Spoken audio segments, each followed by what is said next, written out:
Good evening, everybody. I want to take this opportunity to wish you all a Merry Christmas and a very, very prosperous 2020 in advance. At this moment of Christmas, the whole world is celebrating the joy of the birth of a baby that was born more than 2,000 years ago. And I want to share some of the joy that this child brought into the world with you this day in the city of Bethlehem. In that place where he was born, there is a whole lot of stories that surround the particular spot where Jesus Christ was born in Bethlehem. The most important story I want to talk to you about right now is about the story of prosperity. Many Christians do not know how important that place where Jesus Christ was born is to Jesus himself.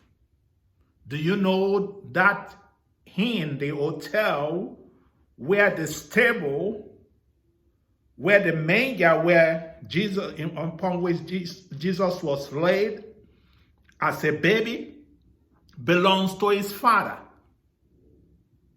his great-great-grandfather, David? He gave that property to a very, very wealthy man, a wealthy business, prosperous man who had been so helpful to David during this time he was running away from his son Absalom. Barzillai could not follow David back to Jerusalem, but he gave David his son, and he asked his son to follow David, and that anything David wanted to do for him in return for his kindness towards him during the time of war, because what was Barzillai doing? He was giving full supply to the soldiers of David. He was giving them everything that they needed. The Jewish history has revealed something remarkable about this man. He owned up to 5 industries in that area where he was doing business. And we know later on his daughter became a very, very, very powerful, successful businesswoman, in that mountain area where David was running away, hiding in the cave from his son Absalom.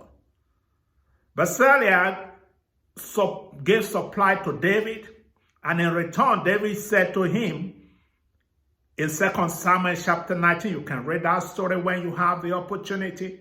He said to him, come with me to Jerusalem. Come and live with me. Let me pay you back for the goodness, the kindness you've done to me. This man looked at David. He said, no, I'm a rich man. Apart from that, I don't need to be so much involved in the political life in Jerusalem. I want to be with my people. And besides, I'm an old man.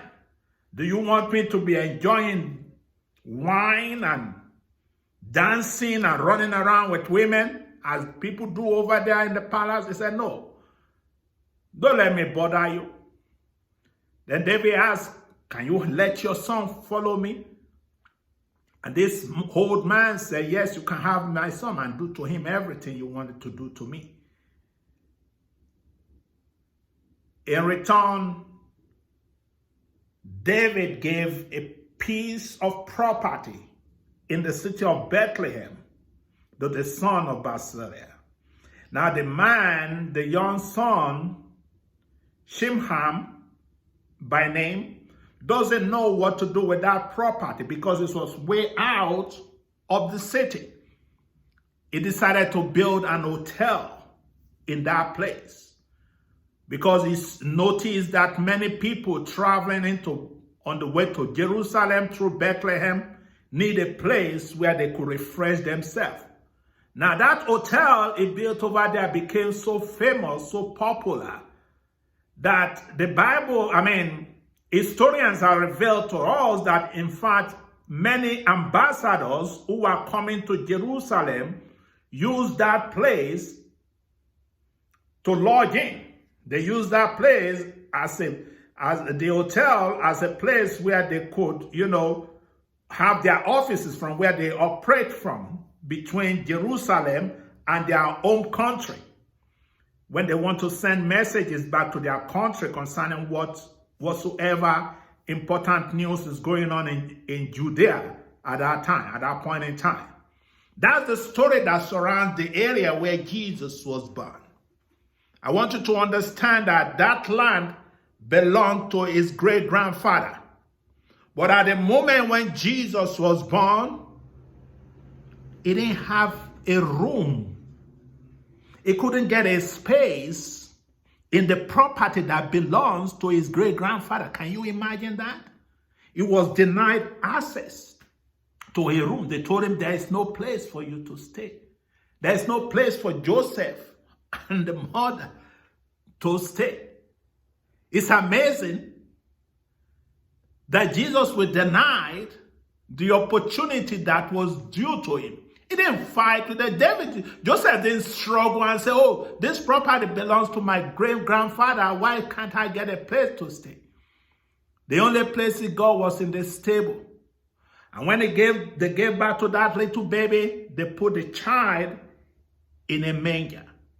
The Bible made us to realize in 2 Corinthians chapter 8 that Christ became poor, that we might become rich.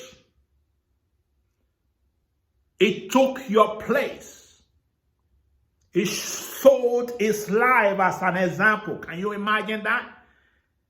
In that manger, it was so fragile, just like the mustard seed that Jesus himself told us about, which is the smallest seed in the world planted into the ground, but when it grew up, it became so huge that all the birds of the air were coming to find safety, a place of abode in it.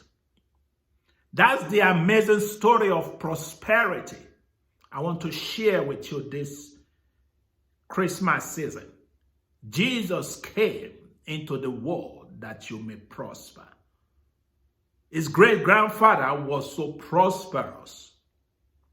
The man who owned the hotel was shown some kindness by the great-grandfather of Jesus, the earthly grandfather, in return for what that man, the father of that man, did to David when he was running in the time of his troubles. I want you to know, whatsoever you're going through this Christmas season, whatsoever situation may be confronting you at this moment, that Jesus took your place in that manger. And when he died and rose again from the dead, he opened the door for you to enjoy the abundance that the good news has brought into your life. The good news is that the poor doesn't have to be poor anymore. You can be rich, you can be wealthy. The good news is for the weak to know that they are strong. The good news is for you to understand that there is nothing that is impossible, no mountain that is insurmountable to you. I want you to know we love you from Bible Vision International Ministries. I want to wish you a Merry Christmas and a happy 2020. God bless you. Bye-bye.